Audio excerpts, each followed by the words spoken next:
Hi hello guys, നമ്മളിത് dragon fruit മുറിക്കും. അമ്മ പീസ് വാക്കണം കേട്ടോ. അമ്മ പങ്കജമർഷി ഇല്ല, അമ്മച്ചിക്ക് ഉണ്ട്. അമ്മച്ചിക്ക് ആദ്യം, അപ്പൊ പ്രശ്നമില്ല. ഇത് മുറിക്ക് കറക്റ്റ് ഈക്വൽ പീസ് ആക്കണം.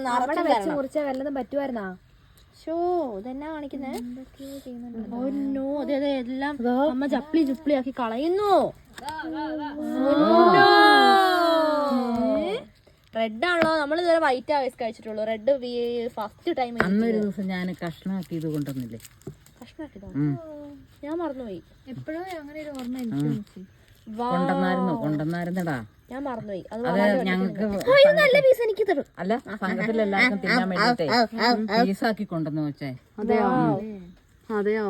മമ്മിക്ക് മമ്മീന്റെ അയൽക്കൂട്ടത്തിലെ ചേച്ചി കൊടുത്തതാണേ നമ്മുടെ ഡ്രാഗൺ ഫ്രൂട്ട്. ഇതെന്നാ ഡ്രാഗൺ പോലെ ഇരിക്കുന്നില്ലോ.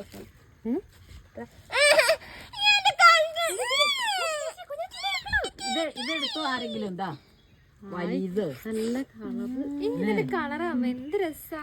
അമ്മ തിന്ന്. അത് അവനെ കൊടുക്ക കുഞ്ഞാറ്റി. അത്തിപ്പഴം പോലെ അമ്മച്ചി തന്ന കഷ്ണം ഞാൻ തിന്നും, നിറച്ചും തിന്നും. അല്ലേ? ടേസ്റ്റ് അങ്ങനെ അമ്മച്ചി കഴിച്ചേ. ഞാൻ കഴിക്കില്ല. ടേസ്റ്റ് ഉണ്ടോ? രസമുണ്ടോ?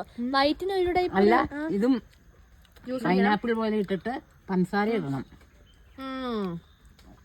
പ്ലേറ്റിൽ ഇട്ടിട്ട് കുരു എടുത്ത് നോക്കണം എനിക്ക്. എന്തിന്? ഇതിന്റെ കുരുവൊന്നല്ല നടന്നേ. കുരുവല്ലടാ നടന്നത്. അതെ കൊമ്പ് നടും. കുരു നട്ടാൻ എന്താ കുഴപ്പം? പഴം വരെ എടുത്തിട്ട് കുരു നടന്നു. പിന്നെയാണോ ഡ്രാഗൺ ഫ്രൂട്ട് നട്ടാ അത്ര കുഴപ്പം? എന്റെ വെള്ള ഡ്രാഗൺ ഫ്രൂട്ടിന്റെ കുരു കുറച്ച് നേരം എടുത്തു വെച്ചിട്ടുണ്ടായിരുന്നു. വയസ്സിനോടൊരു ക്വസ്റ്റ്യൻ, പഴം എങ്ങനെ ഉണ്ടാവുന്നത്? പഴം തൈയാണോ വായാണോ?